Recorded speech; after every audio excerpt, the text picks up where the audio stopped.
Are you feeling anxious, overwhelmed, and disenchanted by life, the universe, and everything? Maybe you're frustrated with the talking heads who say one thing and do something completely different.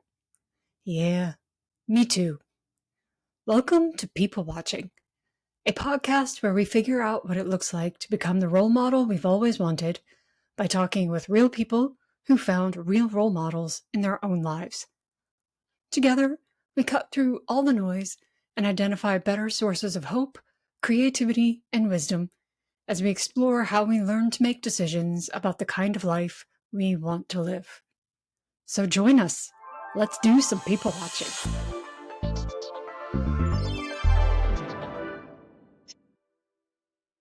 This is your host, Megan J. Robinson.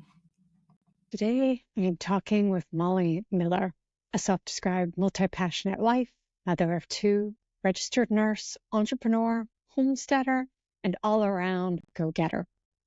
Mollie and I explore the joys and challenges of parenting a teenager and grade schooler, going deeper into her faith journey, and exploring how we can have role models at different seasons and stages of life. We ended up having a really open-hearted, beautiful conversation about what it looks like to give others and ourselves the gift of self-awareness and how to live in the both and of life where different and contradictory things can be true at the same time. I so enjoyed learning from Mollie about what it looks like to be a person on the way to becoming who we were meant to be.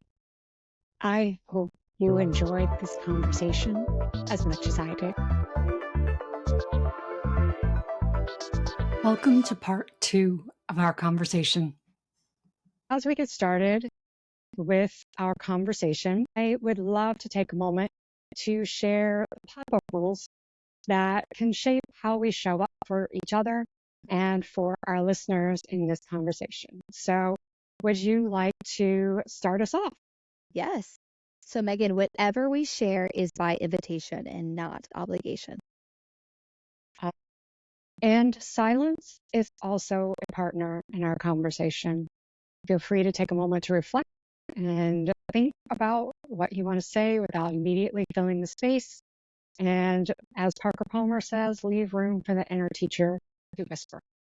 We're going to be present as fully as we are possible because this is our space to acknowledge doubts, fears, and feelings as much as it is our space to share joy and convictions and successes. So we're going to ask open and honest questions. And if we're not sure what the other meant by that question or the statement, ask because it gives us a chance to clarify or rephrase. And feel free, just because we already have some questions in mind, to ask questions that we genuinely don't know the answer to. Surprise is a great catalyst of insight. Let's do it. Let's do it.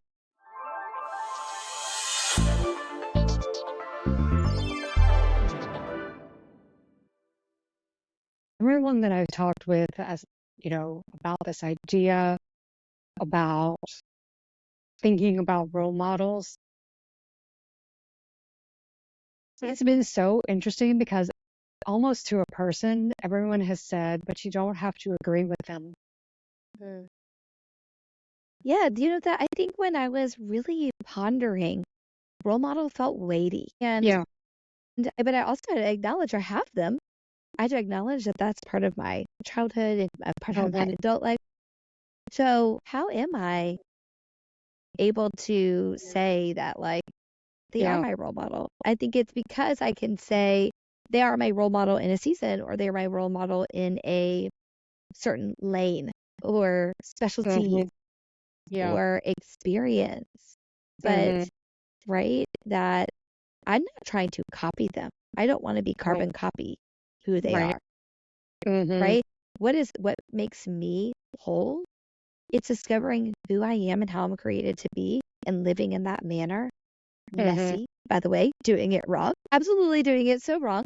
But like trying now that I've kind of had this time of discovering that God has called me into searching out the desires he put in my heart, and he actually wants to know those. He actually is like, hey, what is that thing that you desire?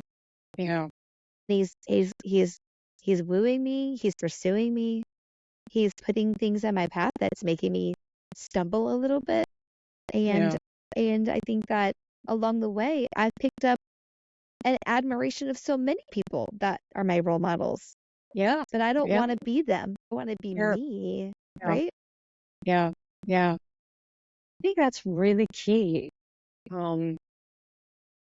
Is how do you imitate someone without being or becoming that person? You know, and I think that that's one of the things that I really think about is this communication theorist, Kenneth Burke. He has this phrase. He has a whole essay on this idea of literature as equipment for living. And he defines equipment for living as strategies or attitudes for dealing with life. And, so literature can be equipment for living. Art can be equipment. Movies can be equipment for living. And my sense is that role models are also equipment for living. Precisely because there can be such a diversity of them in a way that you don't necessarily experience with family or friends, right? Friends can be role models. Role models can be friends, and likewise for family. But because role models can kind of come from a distance, they can come from history, they can come from fiction. I mean, I would probably say that my long-standing female role model is Lucy from the Chronicles of Narnia. Like, I would love to be that kid because of her, because she is so ready and willing to be wooed by Aslan, right?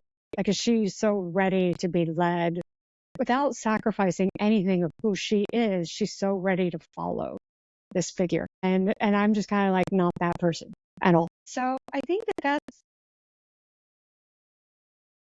I'm going to have to think more about that. Do you feel like maybe you're drawn to Lucy because it's your shadow side? It's the thing that you don't have and it's the thing you want? Yes. I think that is a very key insight because in a different way, the same insight, I'm always like, when somebody is constantly talking about something without being prompted, like every conversation ends up conflict, and I'm like, it always says more about that person than about the conversation, than about you. And so, yes, I agree. Definitely. You always end up, the thing that frustrates you the most about a circumstance or someone else is always the thing that you are least willing to deal with in yourself.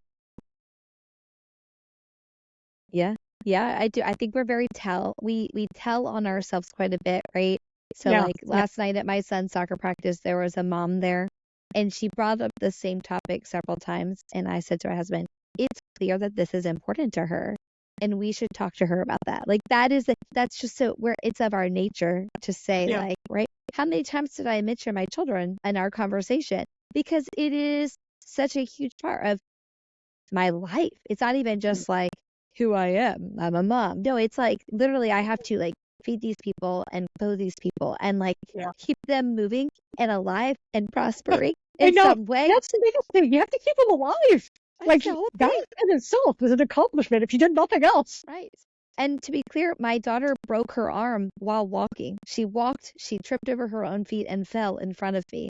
And I said, are you kidding me? Just you tripped over it. So like they sometimes are quite fragile, right? And so it's tricky. So I do think that sometimes it could be that a role model is speaking to something inside of you that is not yet touched, that is waiting to emerge, or that you are curious about, or that maybe you are anxious about something and they are super confident, right? And so maybe that really is a tension that you get to sit with and say, why?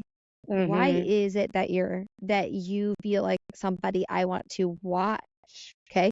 And then like, let's spin that toxicity wise. Maybe there's somebody you're attracted to as a role model and you go, wait, they're actually like not really a healthy person. Right. What is attracting me to spending my time or my eyes and my ears on them? Mhm. Yeah, absolutely. Mm. Mm. When I go back and edit this, like I'm going to spend a lot of time with this section. Tell me why. What's that? Tell me why. Why do you want to spend time in this?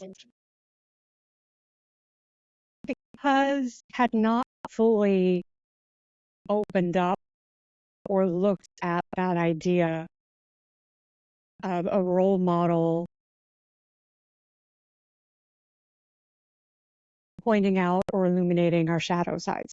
And I think that that is a really key insight in thinking about not just what do we,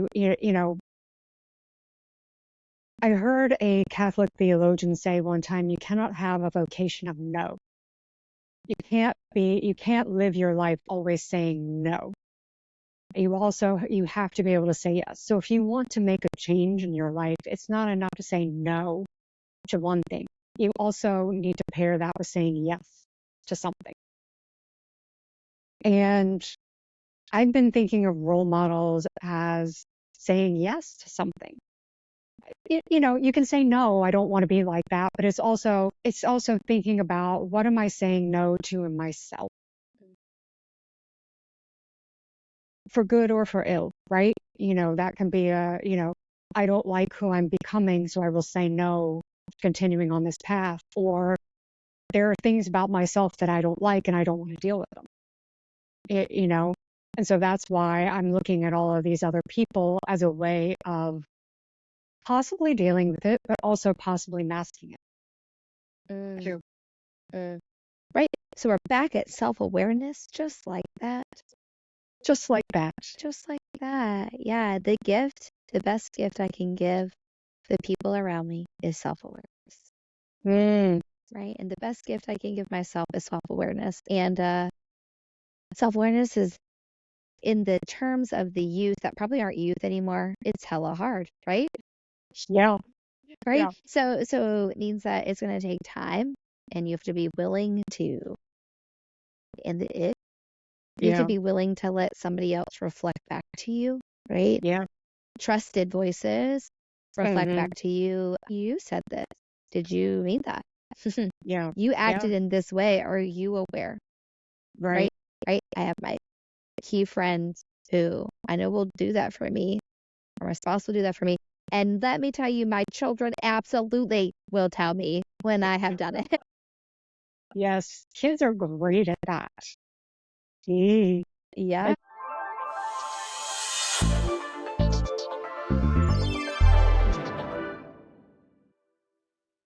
So does this bring us back to your conversation on role models, right? Yeah. When I pondered your question, what is a role model? Who is your role model? You asked me. And I was like, I don't know. Again, it's because I butted up against this idea of what we're talking about. I think that I have had seasons of role models. And I think that there are so many seasons of my life where my parents, they were my role model, right? And then later, this leader in my life is my role model. And that it's almost like, you grow and you change to a certain point, and maybe those role models aren't really your role models anymore. Does that mean that they are bad, or like where they got you is not worth anything? I don't think so. But I think that what I'm learning is that I have seasons when there are people who are invaluable to me, and then that season may end, right? Yeah. Friendships, acquaintances, leaders, and trying to I was like, I don't even think I could give you names. Who is my role model? Because I think that what I have learned is that there's so many things that you can observe and glean from a variety of people. So if that is true, the flip side is that there's also, if we go back to my parenting conversation, I hope that you can glean great parenting skills from me and that people are like, you're a great mom. And also they come over and be like, you struggle with that, girl. I can see that that's your trigger, right? Because I'm not fully formed. I'm so imperfect and I'm every day growing. And so our great role model is going to have a shadow side. And you have to Sure, kind of absolutely. balance that, like, gosh, I think that you teach me so much about playing. And I Right. want to, when I grow up, I want to be like you in this Right. area. But to be exactly like somebody is the part that could be tricky. I think that could Sure. trip Yeah. people up Yeah. when you discover that, wait a minute, behind the curtain, you are not what I thought you were, right? And I think that's such a key thing to realize is that we are formed by the people that we pay attention to, by the people that we're in proximity to, and we're formed well or we're malformed. We're formed improperly. But we're also, and that's a positive thing, but, a positive reaction, I should say. But we're also formed by that same context. We're also formed by, don't want to be like that. And it may be the same person, it may be a different person. And I think and it could be a friend, it could be a community leader, it could be a family member, it could be someone you see on TV or online or what. And I think it's recognizing that each one of those people, each one of those reactions, each one, whether it's conscious or unconscious, it's you figuring out, is this equipment for my life? Is this going into my toolkit that I'm building to do life every day in order to, to navigate, in order to wake up tomorrow and do X with my husband or not do Y with my daughter, something like that. And it's just interesting to me, as I've been thinking about role models, it's someone, like, at the end of the day, there's someone that you want to imitate in some way, or there's someone you don't want to imitate in some way. And what, wow, Yeah. I mean, when you start thinking about yourself in that network of relationships and that ecosystem of relationships, you kind of start going, oh, Right. Yeah. and then you start taking stock of your own life and you start thinking about, oh, who really has helped me become this person? Who would I look at and say, I loved so much about who that person was. And not that I want to be that person exactly, but I would love if a little bit of who they are rubbed itself off on who I am. Right. Right. Yeah. And if we're going to follow the thread of a role model, we're going to also follow the thread that they are a person forming also, correct? Because Yes. so if I'm watching someone who is also forming, right, to your mom's comment, you've never been 69 before, blah, blah, blah. So again, like, if I'm watching somebody who is my role model and then they hit against something and I'm allowed to be like, at one time, you were helpful to me. And that was something I looked up to. And I feel like maybe now I wouldn't use your life as a guide, but that Right. doesn't, I don't think we always need to discount, right? Like, I think that there Yeah. are times where there is, and I think this is a loaded statement because we are living in current season of really, really horrible things coming alight from especially our Christian organizations. So Yeah. to toe the line between, like, hey, some of that stuff is like literal sin and evil and like that is harmful. And we can just say that wrong. That's a little bit different than what we're Yeah. talking about, which Sure. is the fact that life gets messy and I might think I have a good idea, or I might think that I have a handle on situation and realize, right, in discernment and true discernment, sometimes you discern incorrectly. Sure. You think Yeah. you think you've got it right, but you don't, right? And so there is sometimes where you gotta, like, take a little pause and kind of reset yourself. Yeah. And so also, like, is that not a beautiful story of another great role model? Somebody who maybe took starts and stops, but still along the way was able to figure it out. And, and I think a hallmark of a really good role model is somebody who asks for help. When I Okay. see Okay. Why? people, Why do you think? I think that I was really brought up in an era, and I don't think that this is it could be culturally where I lived, right? But, right, it was not okay to talk about mental health. It was not okay to talk about when things were really, really hard, special needs, ADHD. Oh my goodness. I remember back in the day, it was like, right. And now my daughter is like, I'm pretty sure I have ADHD. I don't know. I'm going to find out. And I'm like, oh my gosh, please don't tell. I'm just like, I love that you're discovering yourself in them. Let's go get that evaluated if you feel that way, right? I love that about you. So it's just such a big change that what do I need? So my example is there are gaps in my parenting, and I don't think anybody will doubt that now that you've heard me talk about parenting. So because I know that about myself, and because I know that, like, my kids need things that I can't always give them, number one, I'm going to go back to my self-awareness. I'm going to go back to trying to learn and to grow and to have good role models that kind of lead me places. We are giving them tools and resources that are outside of me and my husband, right? Like, really great resources and support systems. Like, hey, preteen, here are trustworthy adults that we've together decided are people that you can talk to and grow with, and maybe they even have a thing like a degree in counseling that, right? You can go and work with them, and they're your safe space, and you can, right? So I think that is a beautiful picture of a really great role model, is somebody who notices that there is a gap in what I want to be, to know, to do. And I can't self-teach myself to that. Sure. Right? Sure. So let's say as women can't clean the house, raise the kids, make the meals, buy the groceries, work a job, get kids to after school activities, care for aging parents, go to church, have a social life. My hands are now full. I can't do that.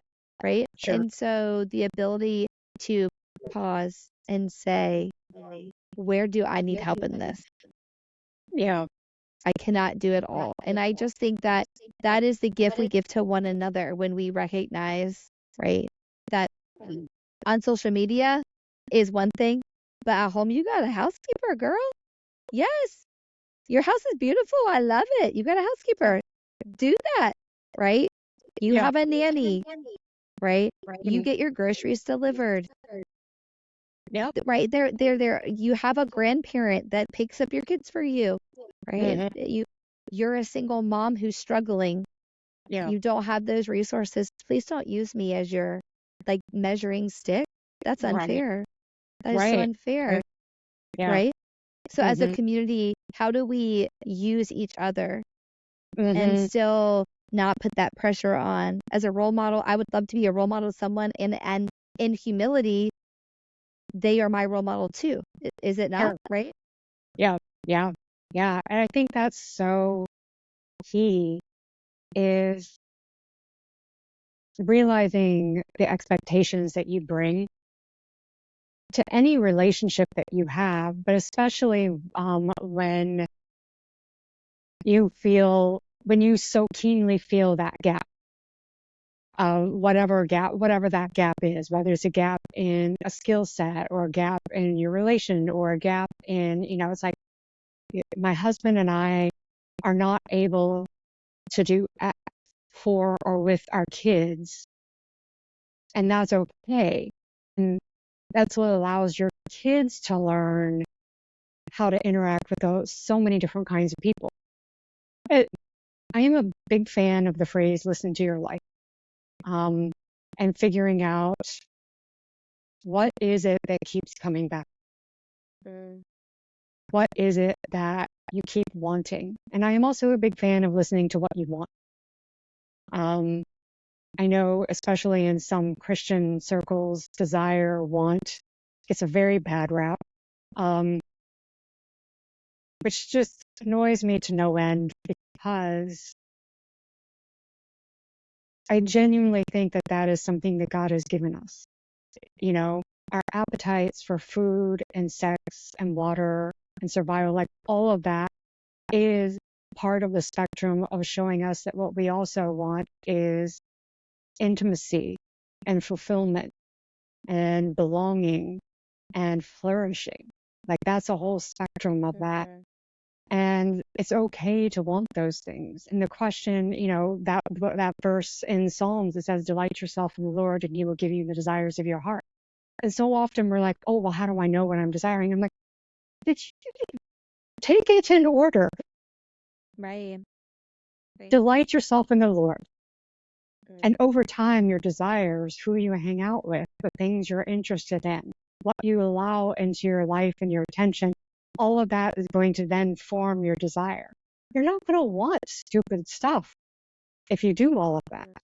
You're not going to want crazy, wrong stuff. You're going to want the things that you were created and made to want. And so that's why I'm a big fan of desire. And I think it's like listening to your life, listening to what you want. And so listening, and maybe role models are also a way to help you articulate. It's like if you can it kind of gives you a chance to put some distance between yourself and what's going on here by kind of looking at how is someone else navigating this? How is someone else talking about this? Mm-hmm. I did spend a long time, 2.5 years, on the subject of desires. And I have learned that it continues to follow me. And I sometimes think that I think I know what my desire is. But then the more that you kind of dig into that, there was a desire under the desire, right? So like I had this overwhelming, I thought this is what my desire was. I'd love to give you an example because I think that would be helpful.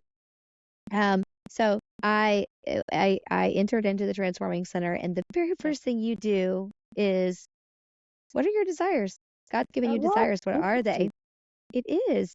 And so you're actually invited back to discovering your desires all throughout the retreats. And it's like somebody will be like, I have a new desire. And we're all like, right? Like, because it's just a freedom of like opening yourself up to discovery. And I kept getting to the idea of community. And I was like, okay, I know my desire is, I don't have a church community right now, and my desire is community.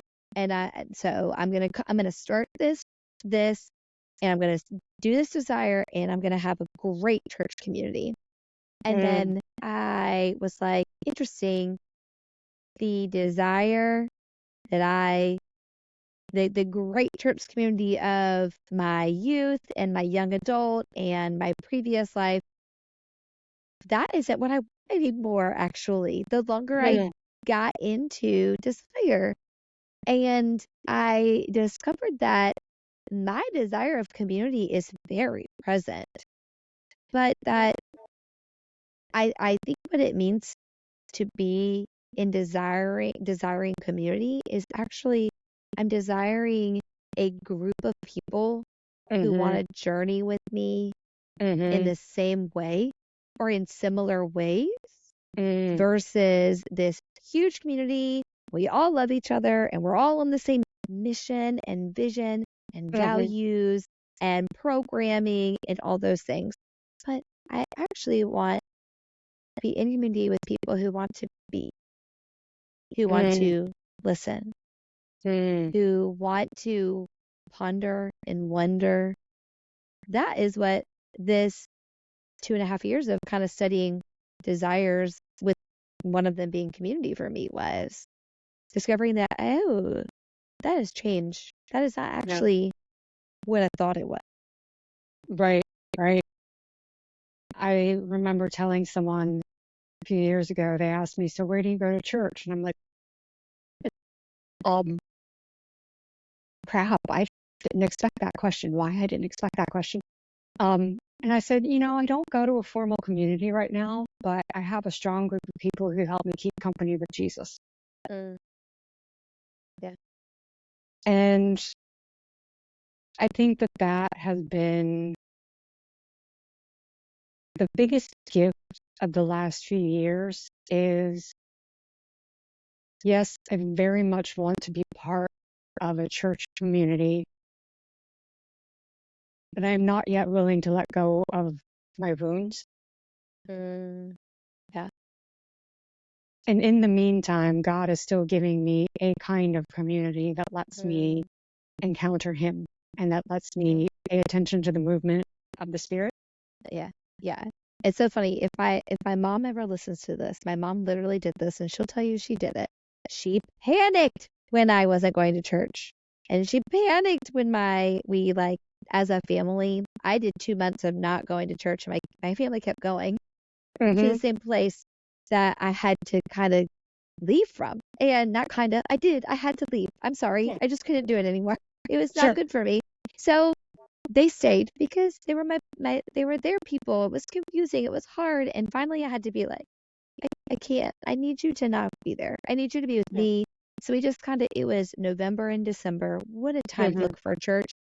And we took those 2 months to just be together and do stuff on the weekends together. And I was in the Transforming Center. I had some really beautiful spiritual friendships. And my mom was like, when are you going to go to church? When are you going to church? Oh my gosh, are you going to church? You're going to go to church, right? I just really would like it if my grandbabies were in church. You know what? I definitely was going to end up back at church. But Sure. but that was such value to her. And I knew that really mattered. And I still, I said to her, I was like, but Mom, I'm literally the healthiest in my faith that I have been. And the most growth I've had in, I don't know, forever. And there are really beautiful things happening, even though we're not in a formal community, right? Yeah. And yes, now I am in a formal community. And again, I have boundaries. And I also didn't hesitate to tell people my boundaries. And I didn't have to tell my story. I didn't even have to talk about an old church experience. I just said, for me, this is what it means for me to I'm not going to serve in the same way that I served before. Yeah. Right? Yeah. I am a new thing and I am with new people, and I got to lead a prayer labyrinth for our week of prayer at the church we're at right now. And several people were like, do you go to our church? And the pastor was like, she's been flying under the radar because he knows my story. I made sure he should know my story. That's fair. A few key people know who I am and they pastor me, right? They shepherd me. I think that's fair. They're trustworthy. I can. And I was like, yep, I really have been flying under the radar because I just needed to be and exist and heal. It was hard to make that transition. And it's, you can't do it lightly. It's tricky with children and it's tricky with spouses and friends. Like it is hard. It is. It is. One of the things that I really want to do right now is to just help a friend of mine was like, you just really want to work with exhausted Christians. I was like, yes. I mean, exhausted anyone's, it's like there's just so many bewildering forces that, are just flying around us. But I think it's just really, I will say I am probably more passionate about the necessity of the body of Christ than I have ever been. Also recognizing that the flip side of that is I am still finding my way to being vulnerable, to going to find that, because it's not that I don't think, there are wonderful communities of faith out there. There are. It's really the crazy ones and the outliers that make the news. Yeah, agreed. So there, in between that, is our wonderful communities full of wonderful people who are sincere and faithful. And I know there is one. I know that there is one that will become my community. It's also just recognizing, like, I just still feel too exhausted. Still, just still too, like, the thought of trying to find that community and going, it just still feels like I still have the sense that I'm going to burst into flames if I walk across the threshold. So, PSA, nobody ever bursts into flames. Right. But I think that that's just a measure of my own work, the wounds that are still a little too fresh and tender, to allow myself to risk being vulnerable. I remember hearing Pastor Nadia Bolz-Weber one time on a podcast. She said, I try to minister from my scars and not my wounds. Ooh. Oh my gosh. Yeah, You right? know what, Megan? That is so beautiful. I Right? don't even really do tattoos, but that's about to be on the list. Yes. Oh, Yeah. that is a really rich moment to sit in. I Mm. was curious, because I'm married and you are not. Mhm. And I think that we have some parallels in our spiritual walks and journeys, and no way are they the same. Do you feel like some of the difficulty of you journeying into trying to find a community that you feel comfortable in, or whatever you feel in, like what you're looking for, do you think it's harder because you're doing it by yourself and not with a partner? 100%. 100%. I remember, I'll go back a little bit and then I'll come back to the present. I remember when I was in seminary, I had gone through a lot the year before I moved to seminary. And I remember saying, I can't remember if it was my mom or if it was a friend. I remember saying, I have the energy to respond. I don't have the energy to initiate. And that feels a little bit the same vibe, the same energy vibe right now is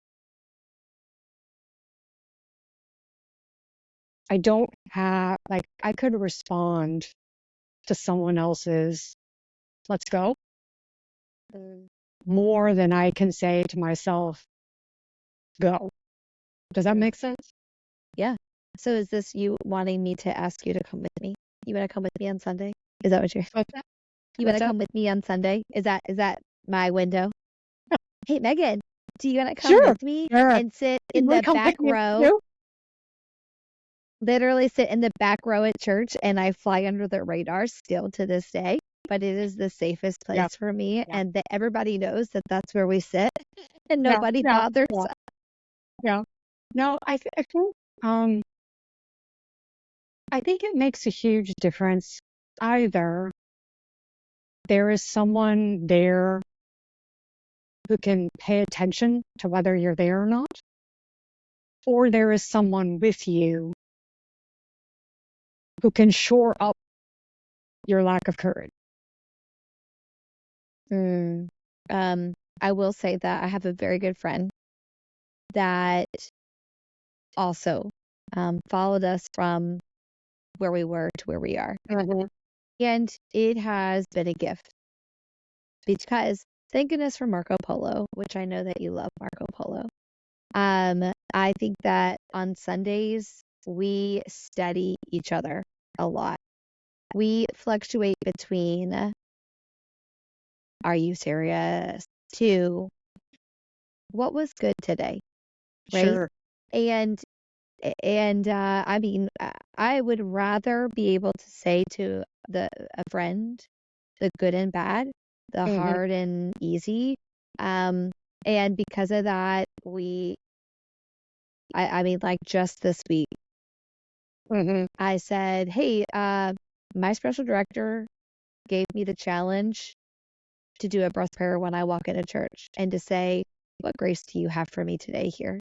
Because I don't want to be here, right? Mm-hmm. Right? Because church is still hard for me. It's not Yeah. like easy. I love so much about so many things, but the actual act of a Sunday church it can be challenging.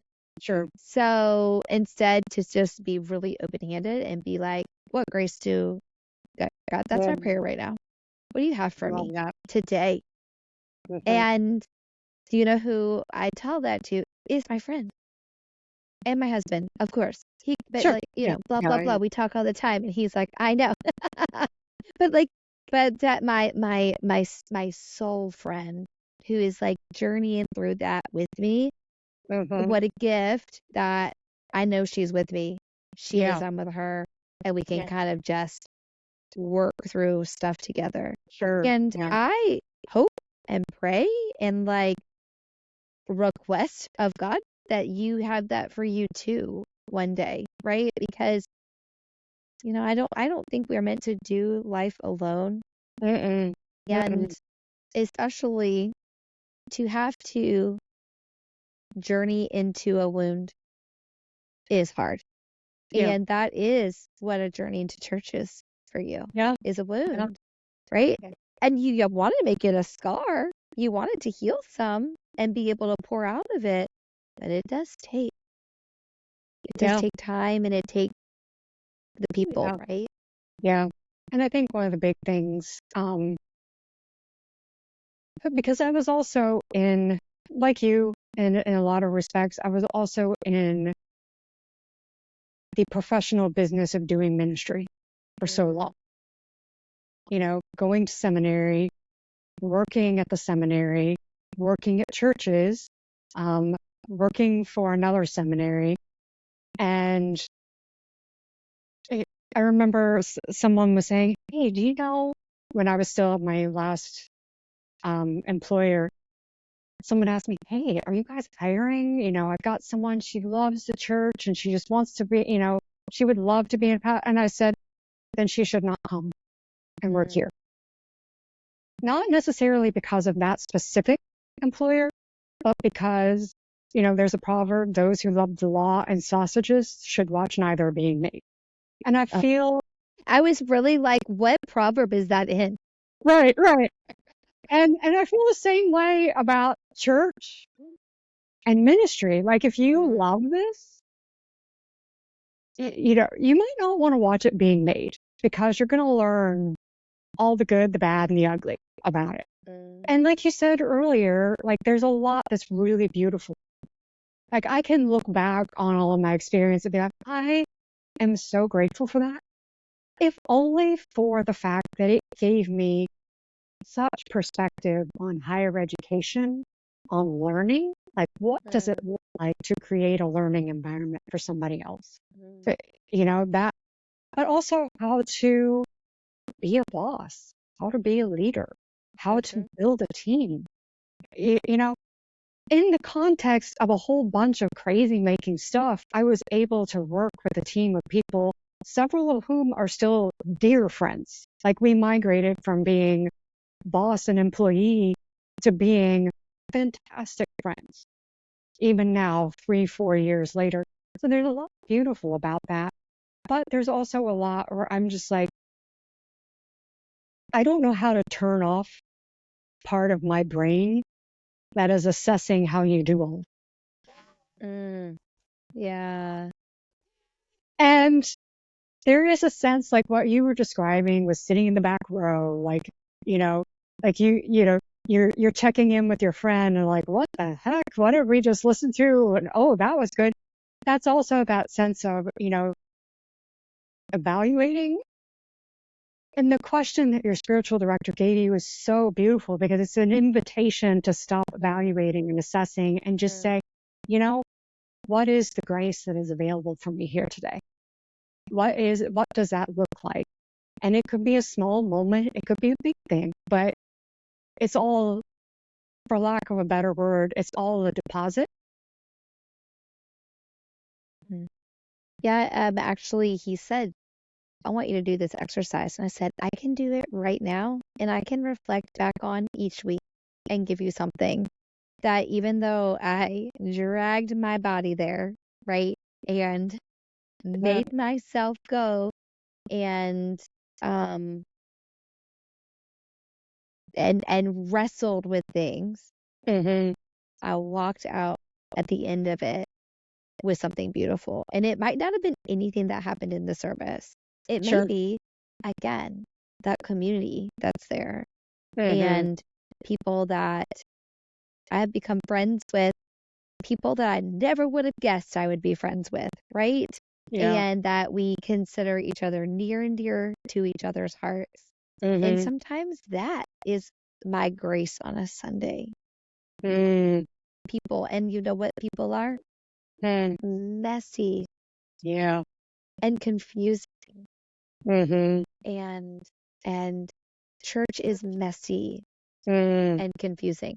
And then do you know what else I learned? Nonprofits are messy and confusing. And then I also learned that big companies are messy and confusing.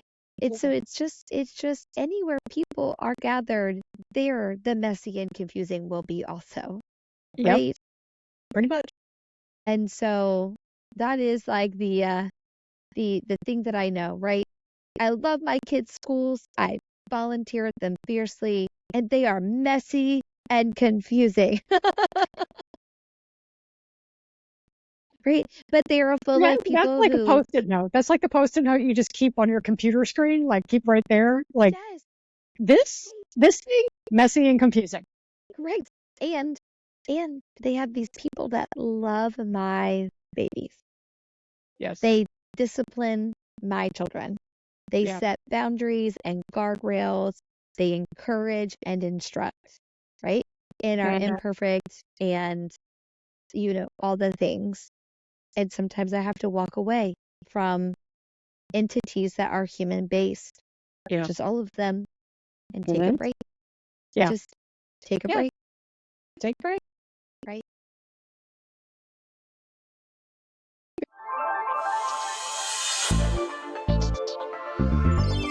Before we get to the final question, I have one more. What's been most helpful for you today out of our conversation?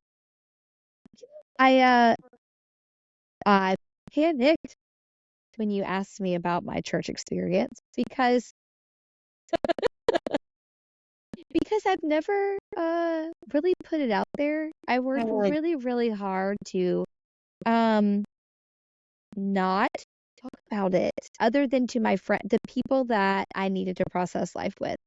But I did not shout it from the rooftops or anything like that. And I found that I found it really helpful that I had a chance to talk about it, that I am, the imperfect, the side of me that worries is like, if somebody hears that, they're going to hear all the bad things, right? But you know what was great is I felt that I could hold it open-handed. And I felt like it really speaks to the healing that I experienced.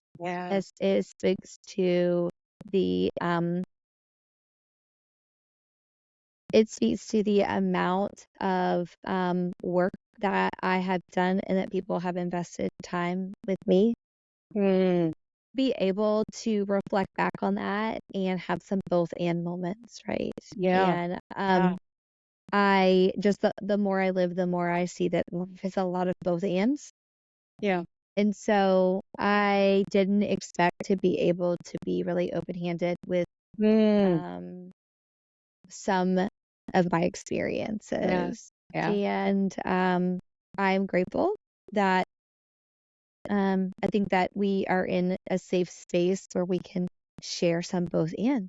And I hope that if and when I get to interact with entities and people, that there is grace and love there, right? So what tell me the question again. What was most helpful for you? What was helpful? What was most helpful for you in the conversation? What was most helpful for me was the ability to hold my hurt open-handedly. I love it. What was most helpful was the chance that I could speak some truth and see the healing, and Yes. and know that again nothing is wasted, and I could still be loving. You can speak the truth in love, and I appreciate the chance because I just have never been able to say it in a formal way. Yeah. Outside of friends or my my intimate family. So yeah, that was more helpful than I thought. Thank you. Thank you so much for sharing.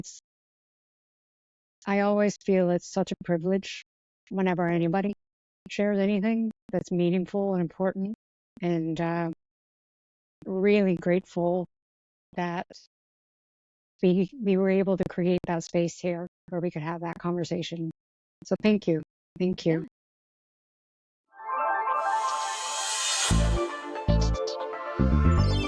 So last question.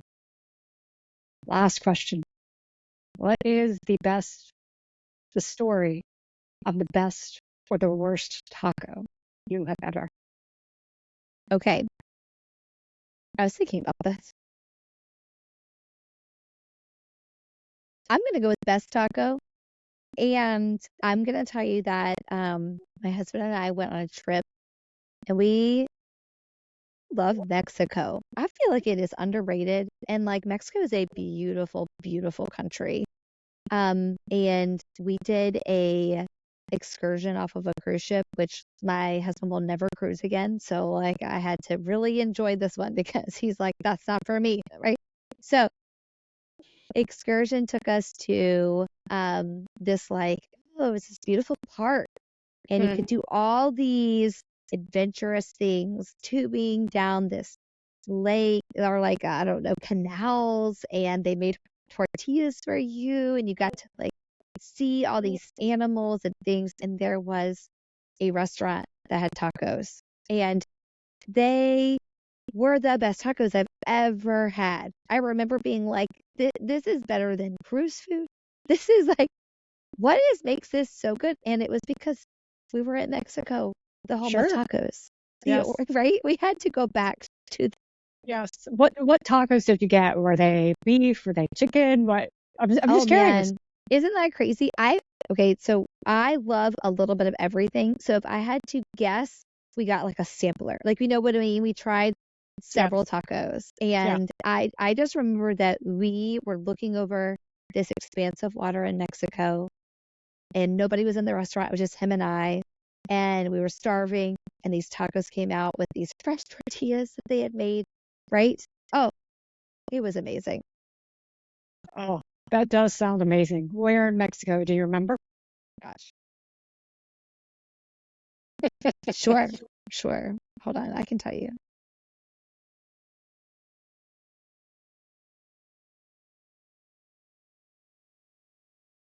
I'm trying to remember. Yeah.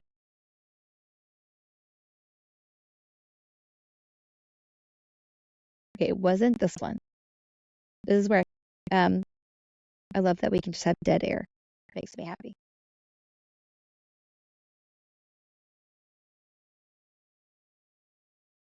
Oh, I'm getting close. Oh, okay. I do believe it was Xcaret. So there's like several nature parks in Mexico, and we on our honeymoon went to Xel-Há, which was beautiful. So we knew that this was one of the options, and it was in the family of parks. So they're all very different, but really exciting. So Xcaret was where we went. It was really beautiful and yummy. Awesome.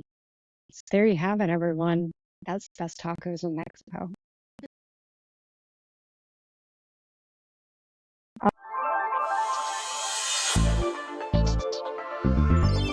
All right, Mollie. Well, this was an absolutely fantastic conversation, and I am so thankful for your time and your sharing. And where else can people find you if they want to check in with you and see more about what you're up to? Oh, great question. Well, I do have a little homestead Instagram that I started back in COVID, and it really is just my catch-all for like, oh, I want to remember this garden moment. So it's not exceptionally active, but it's beautiful. And so that's at Miller Homestead. Okay. Awesome. Thank you. Thank you so much. I will be sure to put the links for that in our show notes. All right. Well, thank you so much again, Mollie. Thank you, Megan.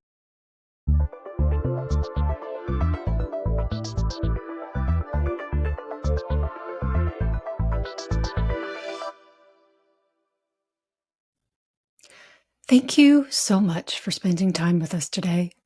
I hope you found something that resonated with you and that helps you become more hopeful, creative, and wise in your own life.